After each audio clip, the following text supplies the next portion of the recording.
Party खत्म हो गई और एक व्यक्ति का कब्जा हो गया है और वो व्यक्ति है राव इंद्रजीत सिंह। दमनकारी नीतियों के विरुद्ध हमने कई बार अपनी बात कही, लेकिन हमारी बात को अनसुना कहा गया। 2017 के अंदर आप सभी लोग जानते हैं गुड़गांव नगर निगम के अंदर चुनाव थे। मेरी श्रीमती जी अभी दुनिया में नहीं है, वो वार्ड नंबर 17 से चुनाव लड़ी और मेरे सभी साथियों के दम पर वार्ड से लगभग 4,500 वोट उन्होंने प्राप्त किए और इसी इंद्रजीत और इंद्रजीत की टीम ने उस समय भारतीय जनता पार्टी के खिलाफ काम किया। मैंने उस समय भी पत्रकार वार्ता की और उस पत्रकार वार्ता के अंदर मैंने अपनी बात को रखा।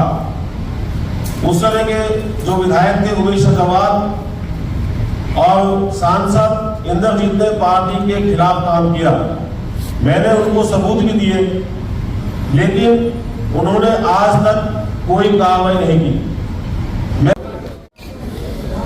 हरियाणा में विधानसभा चुनाव को लेकर जो है सरगर्मियां तेज हो गई है, उसी को लेकर अगर गुरुग्राम की अगर बात की जाए तो सुमेर सिंह जो है यहाँ से पटौदी से टिकट लेने के लिए बात कर रहे थे। आज उन्होंने पार्टी से इस्तीफा दे दिया है। क्या है पूरा कुछ मामला जानते हैं। सुमेर जी बहुत बहुत स्वागत है आपका। और क्या कुछ वजह रही है आज आप प्रेस वार्ता करी और उसमें आपने ये बड़ा निर्णय जो किस वजह से जो है वो लिया गया?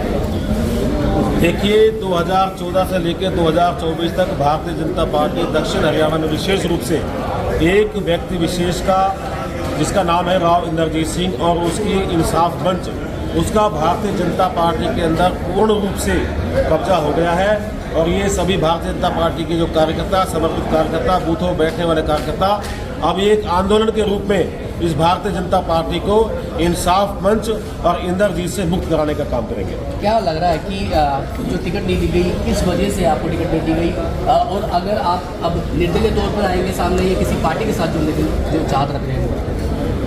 देखिए हाँ, मैंने बिल्कुल टिकट के लिए मेरे साथियों ने मुझसे कहा कि आप टिकट के लिए अप्लाई करो। मैंने टिकट के लिए अपनी बात रखी थी और तमाम भारतीय जनता पार्टी के जो चुनाव समिति के लोग हैं, जो भारतीय जनता पार्टी के जो प्रदेश के पदाधिकारी हैं, जो चुनाव लड़वाने का जो काम करते हैं, मैंने उनको निवेदन किया था और उन्होंने मेरा निवेदन स्वीकार किया। सभी लोगों ने कहा कि आप समर्पित आदमी हो, पुराने आदमी हो।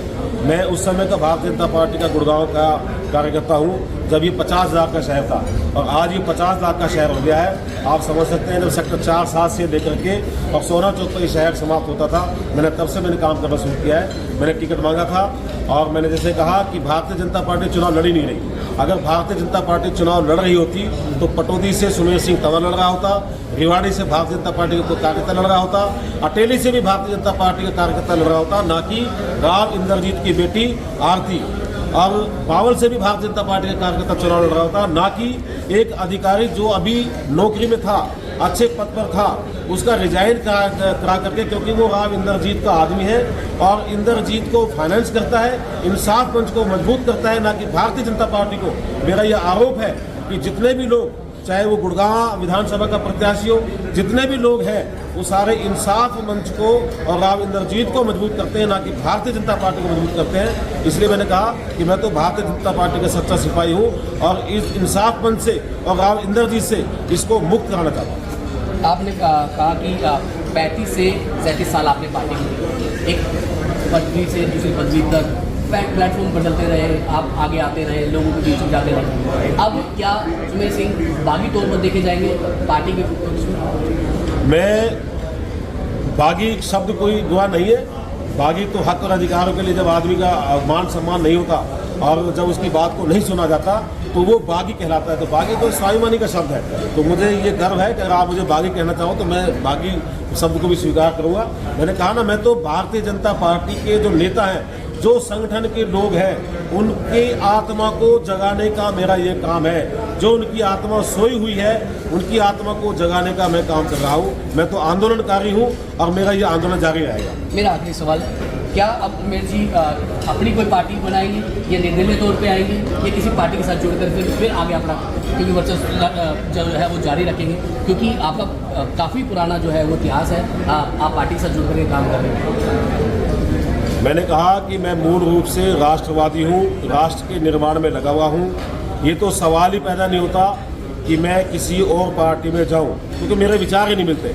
मैं तो भारतीय जनता पार्टी और आरएसएस का कार्यकर्ता हूँ। मैंने कहा कि मैं तो इस लड़ाई को लड़ूंगा, और जो भारतीय जनता पार्टी की विचारधारा का आदमी है, जो राष्ट्र की विचारधारा का आदमी है, ऐसे व्यक्ति की हम बैठ करके अपना एक सामूहिक रूप से फैसला करेंगे।